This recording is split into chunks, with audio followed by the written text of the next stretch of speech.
Bonjour à tous, c'est Franck Ruiz. On se retrouve aujourd'hui pour un test de la méthode Ruiz contre Fritz, le logiciel d'échecs, réglé sur plus de 1800 Elo. On se retrouve tout de suite.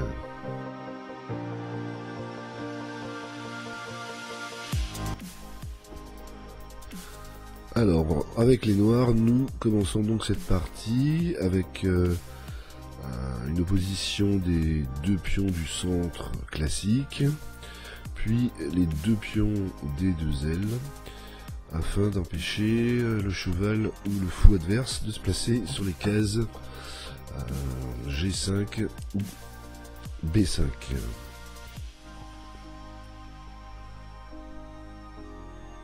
Ensuite, nous allons bien tout simplement commencer à positionner nos pièces selon la méthode Ruiz. Donc une position que l'on peut jouer quoi que l'adversaire joue. Ici, nous voyons que l'adversaire a poussé en D5. Automatiquement, nous allons jouer E5 afin de bloquer le centre. Nous finissons de positionner nos chevaux, les centraliser devant le couple royal.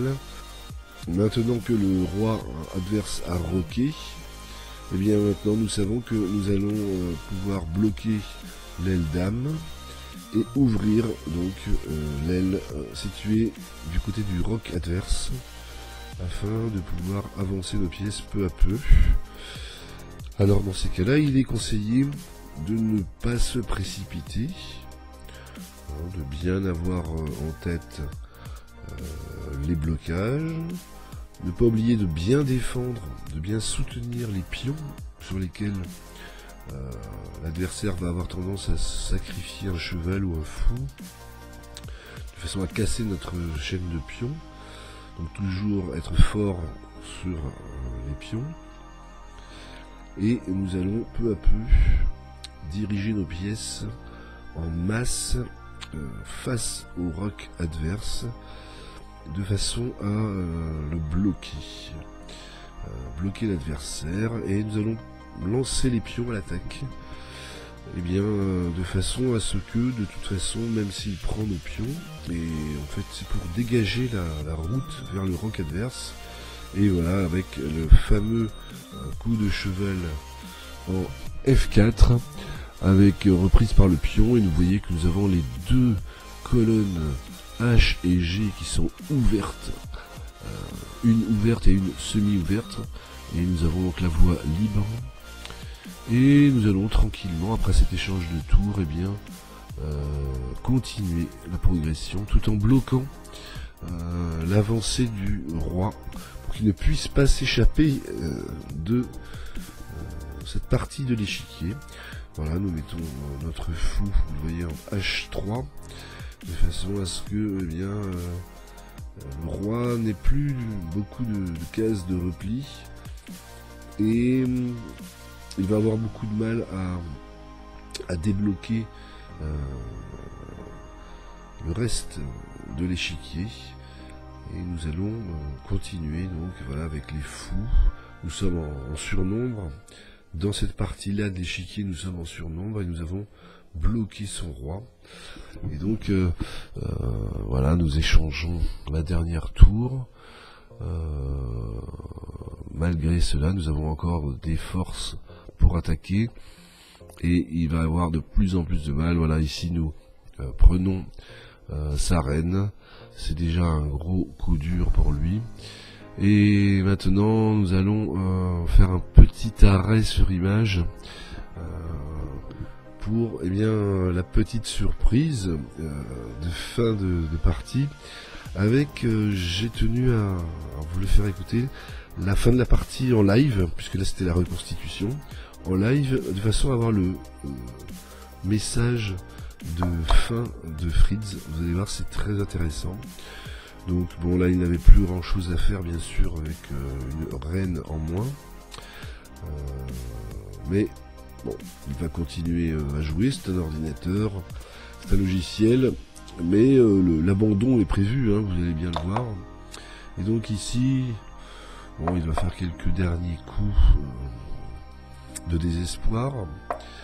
Et vous allez voir ce petit message qui va afficher, qui m'a paru très très parlant, avec ce petit message d'aveu. J'abandonne, peut-être que les humains sont forts après tout. Alors c'est une phrase que je voulais vous laisser voir parce que c'est très drôle. Faut savoir que Fritz a plusieurs messages différents, hein. Je pense que c'est un petit peu aléatoire. Et c'est très drôle parce que justement la méthode Ruiz, mon père l'avait vraiment créée dans ce sens-là, c'est-à-dire que à l'époque des années 80, il y avait beaucoup de nouveaux ordinateurs de jeux d'échecs. Il y avait Mephisto, il y avait Kasparov, il y avait également Deep Blue, qui était un super ordinateur qui allait être perfectionné par la suite. Et donc il y a ce combat entre l'être humain et l'ordinateur. Et bien mon père, lui, sa philosophie, c'était de penser que l'être humain gagnera toujours contre les ordinateurs, puisque le jour où les ordinateurs seront plus forts que nous, eh bien, ce n'est pas aux échecs qu'ils nous gagneront, mais simplement ils feront sauter la planète à notre place et nous n'aurons pas la possibilité de ne serait-ce que jouer une partie d'échecs contre eux. Et donc ce n'est pas malheureusement aux échecs qu'ils prouveront leur supériorité. Et bien sûr, lorsqu'il faisait la méthode Ruiz contre les ordinateurs, bon, il les gagnait à tout niveau, il gagnait tous les logiciels, enfin tous les logiciels, ça n'était pas des logiciels à l'époque, c'était des ordinateurs de poche ou des ordinateurs des échiquiers avec ordinateur incorporé. Enfin, ils étaient assez forts, attention, hein, c'était quand même des bons niveaux. Bon, ils mettaient du temps à répondre. Plus le niveau était fort, plus le temps était long, mais la méthode Ruiz avait pour objectif de les gêner, puisque en fait l'ordinateur, comme n'importe quel joueur de club formaté, eh bien le joueur d'échecs formaté est comme un ordinateur, c'est-à-dire qu'il va répéter bêtement la théorie officielle qu'on lui a apprise, dont on l'a programmé.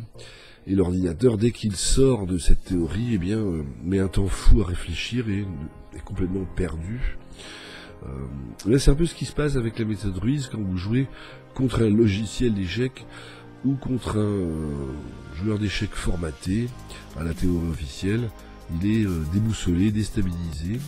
Alors maintenant, bien sûr, en 2017, nous avons une amélioration quand même dans les programmes qui prennent en compte ce genre d'ouverture un petit peu étrange, mais ça sort tout de même de la théorie. Alors il y a toujours des failles, et ils sont beaucoup moins forts que si vous jouez bien sûr une théorie qu'ils connaissent. Bien sûr, si vous jouez la théorie de la sicilienne ou de la partie italienne, bon bah là de toute façon l'ordinateur va répondre très vite puisqu'il connaît déjà les coups d'avance.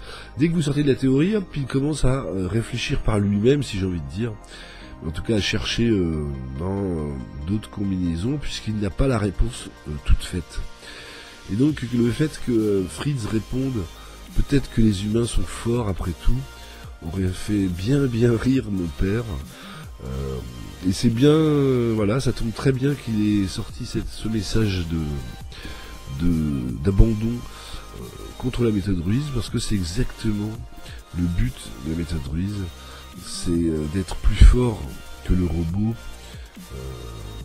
d'être plus fort que le joueur formaté à la théorie officielle, en jouant eh bien, une méthode humaine, en jouant une façon de jouer aux échecs qui reste humaine, une compréhension du jeu humaine, et utiliser l'intelligence humaine, c'est-à-dire la créativité, l'imagination, et non pas la mémoire, parce que si on veut affronter les ordinateurs au niveau de la mémoire, on est très mal parti.